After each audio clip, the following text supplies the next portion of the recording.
Hello, Endersword here again, this time with a replay sent in to me by the people at stickyflames.com. They host weekly tournaments at zeek.com. Basically, this one is from the Bronze, Silver, and Gold tournament that they run every Monday at 9 p.m. EST. And we're looking at one of the semifinal games between Sergeant Moss and our player H7, who ended up actually winning that tournament. But we're going to be focusing on Sergeant Moss and what he could have been doing better in this game. So the first thing that we're going to look at is, one, anticipating income. There's points here that really both players' income just spikes out of control, and they end up with a large bank that they're unable to actually spend at that time. And Sergeant Moss certainly should be anticipating that, throwing down more facilities, and managing that before it actually happens. Second thing that we're going to look at, pretty obvious, but something that Sergeant Moss really neglects in this game, whereas his opponent definitely nails. His opponent, H7, I'm just going to call him 7, is completely aware of what's going on throughout the entire map in this entire game, and Sergeant Moss is just completely in the dark, pretty much the exact opposite of it. Third thing that we're going to look at is a really fundamental concept, and it's something that you usually hear people complaining about a lot, that they kind of get killed by something and they're like, oh, that thing is cheesy or overpowered or whatever, and they built a lot of it. And they're kind of like, oh, that's stupid, that big thing hit me all of a sudden. Nothing hits you all of a sudden. You have to actually be building up to that thing. If someone built something that seems excessive, you let them build it. So we're going to kind of see that happening in the course of this game. I remember back from really early days of the game, everyone's major complaint was, oh, Void Rays are just crazy overpowered. They just sit in their base and mass up 9 Void Rays. What in the fuck were you doing while they were in their base massing up 9 Void Rays? People's advice was always, don't let them. And people will get mad at that sort of advice, but that really is kind of the way to go. And we'll see in this game a kind of opportunity of, well, don't let him do that. So getting into the builds here, falling off on the SCV production already. Going for the vast command center, actually command center first on this map, which is kind of interesting. Actually, it's a map that both players said that they had not played before, so pretty risky to go for a command center first when you've never even been here before. But just looking at the design of the map, there's a lot of ramps through the middle. He'd have to kind of cross over at one point.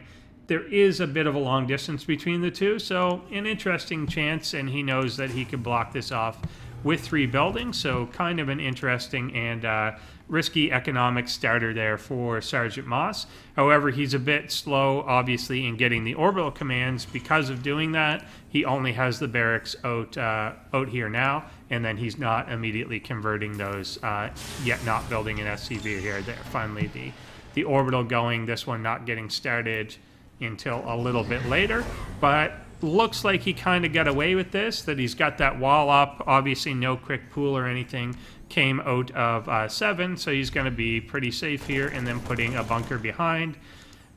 This early, you're probably a bit excessive to get 2 bunkers out. You're not going to really easily baneling bust this sort of thing. It's not like you have a depot wall here. These are all pretty sturdy structures. Engineering bay is kind of your weak link, but it's still better than something like a depot at 400 hit points. So probably not necessary to get 2, but we've got some reasonable amounts of money coming in at the moment. He's not mining any gas yet, which is an interesting choice.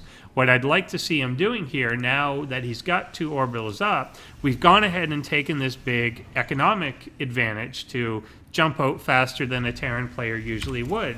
And when we look at where we are on the income, obviously in mineral mining, we're way ahead. Once you start adding these mules into the mix, we're going to be just racking up minerals like crazy, and then throwing down 2 gases at the same time.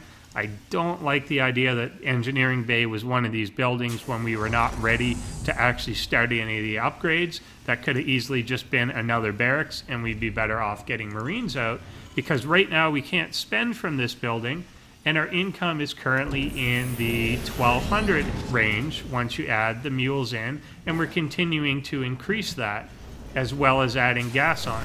If you look at what we can actually consume at this point, a single barracks is going to be able to build about 2 Marines, like 2.5 Marines per minute, and we've got 2 of them. The orbital commands are going to be able to build 3 SCVs a minute, and we've got 2 of them. So we can spend about 500 to 600 minerals per minute, but we're raking in an income in the area of 1,200 per minute. So very quickly here, we're spiraling into several hundreds, and he almost even touched 1,000 there at one point before we ever start to add the additional production. It would have been nice to have this go down a lot quicker. He did have the extra money floating around. Have these done by now, and then we can start producing out of them. If you're going to get a big influx in income like this, one, don't supply block yourself, and make sure that we've got enough production out onto the map so that we can actually consume this. Again, we're just spiraling up into 800, 900. What was the point of taking an economic lead, taking a big chance on that sort of thing, if we're not prepared to use it immediately? The supply is well behind. Where we are on SCVs is behind because of supply blocking and just Zerg's mechanisms.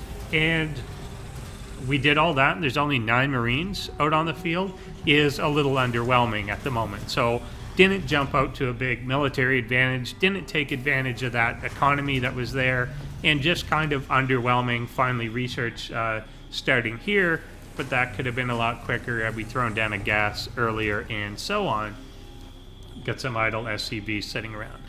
But now I'll kind of switch into one of my other complaints for the game, which is just general awareness. He's aware that he's gone for 3 bases, but we don't really have any indication of what the tech path is. He doesn't really even know if he's gone to lair yet, doesn't know if we're going for a 4th, doesn't know what type of army composition is out there or anything like that. Guess you see an overseer, which is the first indication that there is a layer actually out there, but we're just being really passive. On the flip side of things, if we switch to Seven's view, he's aware of everything over here. He's aware that this base isn't being taken yet. He's controlling the middle of the map. He's controlling both watchtowers, controlling this area to see if an expansion goes down. Looking over here to see what tech's coming, can see the army composition that his opponent's using.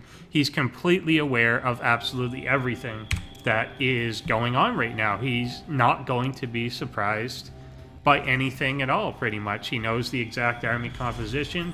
He knows what's there, knows the type of economy he's dealing with. He's even aware that this 3rd base is being constructed. He had dropped a changeling down here to take a look at it. He's just absolutely all over it. And the biggest thing he's picking up from all this is, I don't have to worry about anything right now. I know that I'm in no danger. So with 17 Zerglings out on the map, we've got pretty much nothing defending this Zerg player.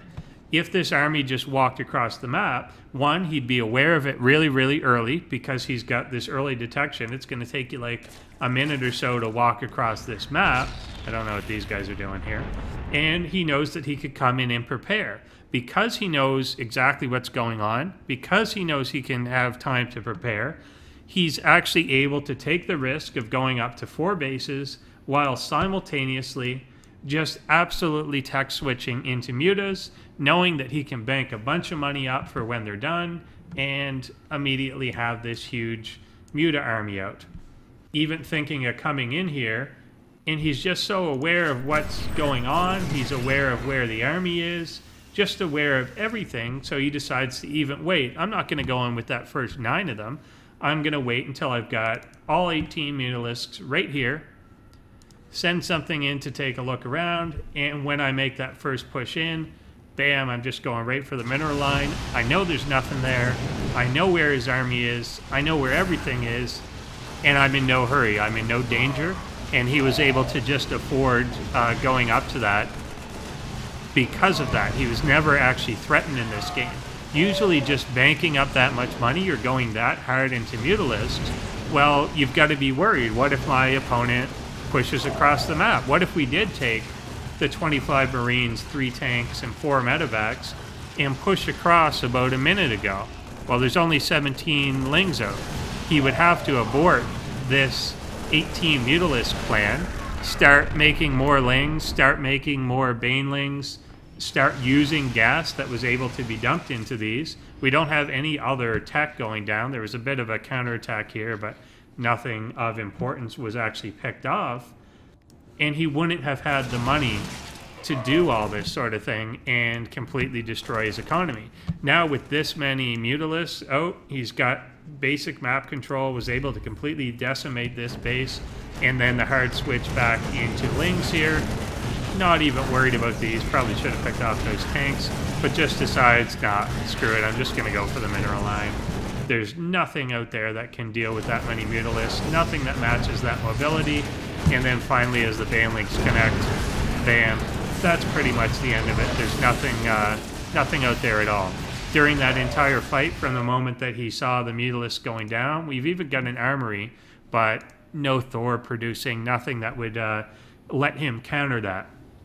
So overall, just look at that point before those Mutalisks actually come into play, and this is kind of the area right around 12 minutes that we're starting to see the Mutalisks. The first 10 are made.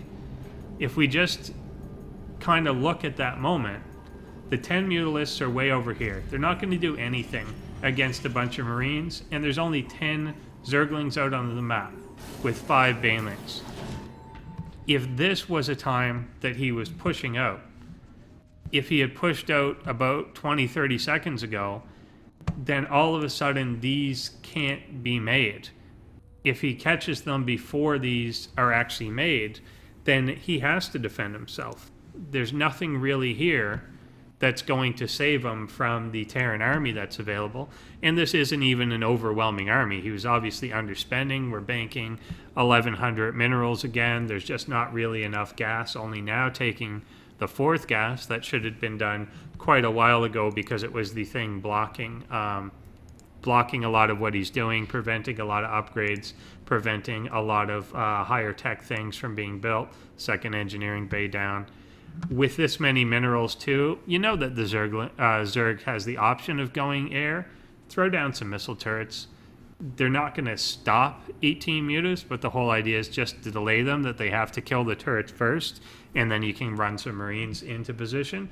But had some more of this money been dumped into the main army, had he even just gone with the army that he does have available, all of a sudden the Zerg can't do what he did, which is just a purely offensive, I am not worried at all about you attacking me type of strategy, and this could look like a different game. So I hope that helps to anyone watching. It's a thing that happens really, really commonly. You say, how the hell did that hit me? Watch your replay again and look for the moment while he was building the thing that hit you. And something tells me there's going to be a 2 or 3 minute period where you could have stomped his face in while he was building that. And if you had attacked him at that point, even if you only put pressure on him at that point, he would have had to abort what he was doing and instead deal with your army. Just the threat of your army, even if you don't push all the way in, make him make some banelings, make him make some roaches, make him throw up a bunch of spine crawlers or something, and just use all the resources he has. He's obviously tapped out from making 18 Mutalisks. He wouldn't have wanted to make other things. He wouldn't have been able to afford these if he did make other things. And that's the key to it. And that's the key when you're looking through your replays. You may have lost at a certain point. There's usually areas in that game that you could have won, or you could have kept it going if you had attacked at that moment. And that should teach you to be not as passive. Get out there, get control, clear those watchtowers, clear his vision, threaten him, make your opponent nervous that you can attack at any point, and they can't do this type of crap where they just build 18 of something silly that could never engage your army, but is just going to run circles around you. So thanks for watching, guys, and check out stickyflames.com. Mondays, bronze, silver, and gold tournaments. Thursdays, gold, platinum, and diamond tournaments, as well as Masters Plus tournaments. I don't know when those ones are, but I think they're kind of now and then. 9 p.m. EST, stickyflames.com and Zeke.com. Thanks for watching.